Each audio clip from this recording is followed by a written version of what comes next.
Hello guys, kita berada di booth Kawasaki ZX25R.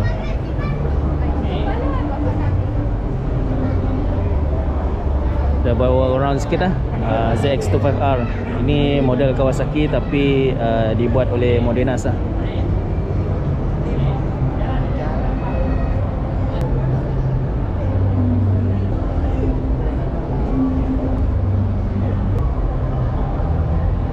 Ni dah banyak modify dah guys. Sekali dengan dia punya slider, dia punya exhaust.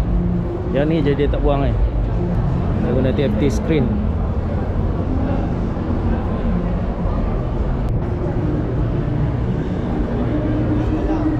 Dia mana ZX10. Ini dalam keadaan stok lagi. Ini exhaust standard lagi. Slider apa semua tak ada. Cover semua tak ada. Cover engine semua tak ada. Datang asal dengan Brembo. Cuma dia punya absorber depan je guna Showa. Kalau dia guna Olin lagi padu.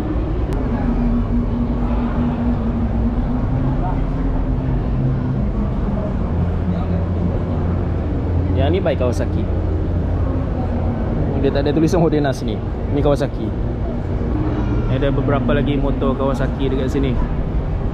Yang ujung sana 250 yang biasa punya Modenas.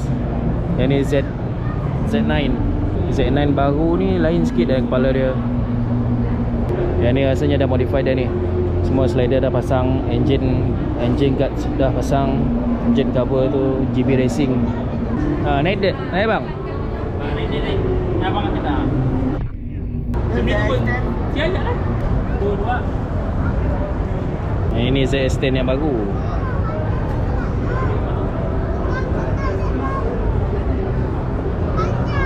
Besi bang, besi bang. Yang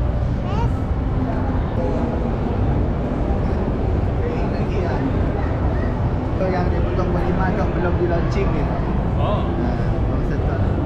Untuk motor tenang latest lah. Yang latestnya. Kat Borneo belum ada orang pakai. Borneo saya kata belum ada orang pakai. Mana tu limited lah. Limited. Dah siap dengan damper. Nampak sesuai.